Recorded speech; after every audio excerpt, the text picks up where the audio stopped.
Well, hello everybody, and a good Sunday afternoon to you. In this recording, we're going to be talking about something which has been close to my heart for many, many years. I exited the corporate domains as an employee some years back, and I still frequent as a supplier and provider um, of consultative services. Yeah, let's call it that. Okay. In this recording, we're going to be talking about something that I've been banging a drum about this for years or whatever, and this is the unseen cost of workplace stress and the impact to business's productivity and revenues.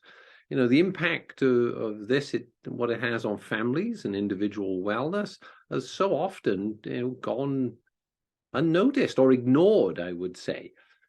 We'll be adopting really a philosophy, I believe, going forward in the future of a 360-degree sort of approach to employees.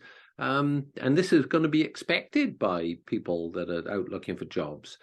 So why companies need to be investing now in stress management tools and building a culture really needs to be understood and see how it can pay off. And I think then people will latch onto it.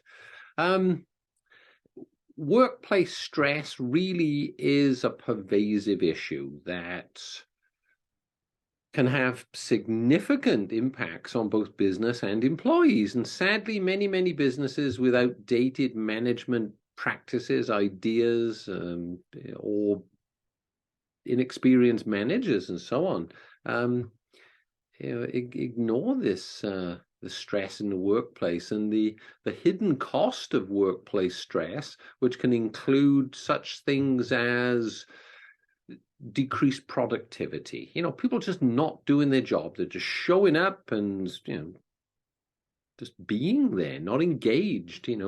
How increased absenteeism can be addressed, and then higher healthcare costs. And that is killing many, many businesses. Additionally, workplace stress can also have a significant impact on the employees' lives outside of work, family lives, and manifest in their individual wellness. Now, the impacts of workplace stress, on family lives, I believe, has just been ignored or, not overlooked, just ignored over the years. People are expected just to show up every day as if nothing else is going on in their lives and do a productive day's work to the expectations of the employer. Well, yeah, that's all well and good, but let's deal with reality. We've had a big dose of reality this last couple of years, and people are now readjusting to what they were quite comfortable was as a job. Employees experiencing stress at work may have a real difficulty disconnecting from work, and re-engaging with family as they go home. I've always believed, and I always used to adopt a bit of a gray zone. I'd go for a walk on the way home, stop and just walk in a park or something before I got home. I never ever took my work home, and I never took my home to work. Now, not everyone can do it. Not everyone is conditioned to do this. Now, this impact is, as I said, is overlooked. And employees experiencing stress may really have that challenge disconnecting from work, turning off. And this, can lead to just mentally being engaged for long hours and being disassociated with the family as they go home. And what happens that, well, this can lead to strained relationships and reduced quality of time, and quality of family lifetime, and then ultimately breakdown in relationships and divorces.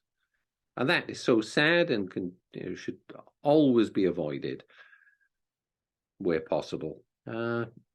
Children of stressed out parents also experience things, impacts on their mental health and academic performance show up years later. Individual wellness of the employee is significantly impacted by workplace stress. Stress can lead to physical health problems such as blood pressure, hypertension, heart disease, obesity, comfort eating, and so on. Additionally, stress can negatively impact mental health and resilience. Problems just get blown out of all proportion, and no mental muscles are there to lift them. This can lead to anxiety, depression, and in some very, very extreme instances, and depending on the environment, suicide. Now, well, what can be done to address these issues? Well, years ago, I was introduced to something as I was working in quite a progressive company and good ideas there. I sat in on something with which was called a 360 workshop, and this was where the team got the opportunity to rank and give feedback to people higher up and also people lower down. And this was a great thing. Management came in and interacted with employees interacted with management, and it was very, very productive. It was one of the most memorable things that I've had in my corporate experience, and that was back in the mid-90s. The 360 approach to employee wellness and welfare is becoming expected. I'm not going to just show up for a job and do the 9 till 5 and then just rinse and repeat the next day or whatever. There's got to be a acceptance that stresses get taken home and so on. I think you get this. So this 360 approach to employee wellness, as I said, is becoming increasingly expected as more and more people learn about it. This approach involves not only addressing physical health, but also mental health and work-life balance, and investing in things like stress management programs for employees can pay off in a whole variety of ways. Increased productivity, employee morale goes up, and healthcare costs, funny enough, go down. Now, there are several ways that a business can invest in stress management programs for employees. These may include, employee benefit programs like wellness programs, like gym memberships or nutrition counseling and mental health resources, stress management workshops and so on. And this is where I can come in and so on. Flexible working hours, telecommuting, remote working, flexible schedules, job sharing. This is going to be a biggie in the future. And this is going to have an impact on what people earn and what they take home. They're going to feel a lot better. So this is going to be something to watch out for this as going forward. It can be a great solution. And I think it would be great to help the transition for working parents to get back in connection with the family and so on. So moving forward, a 360 approach for employee wellness can help in so many different ways. And it's essential for employers and employees to be communicating on the same page and promoting a healthy work environment for all employees. Thanks for listening in on this. If you're interested to learn more about how this can be applied to an individual, how stress management programs can be adopted in companies as part of employee wellness, please visit mycoachmalcolm.com or go to thehealthy3.com and fill out a contact form. Let's set up a time to talk.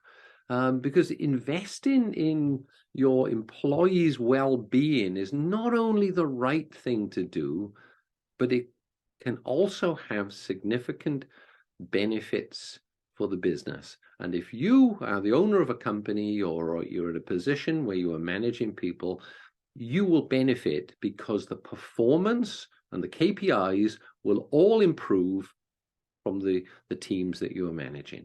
Okay, so there's me, Malcolm Evans. I'm going to get off my soapbox now, and if I can be of assistance in any way, shape, manner, or form, I have experience in this. I have tools, I have resources, and when you see some of the things that are so easily adopted and integrated into a working day and development programs for individuals, I think you'll be quite excited. Okay, bye-bye.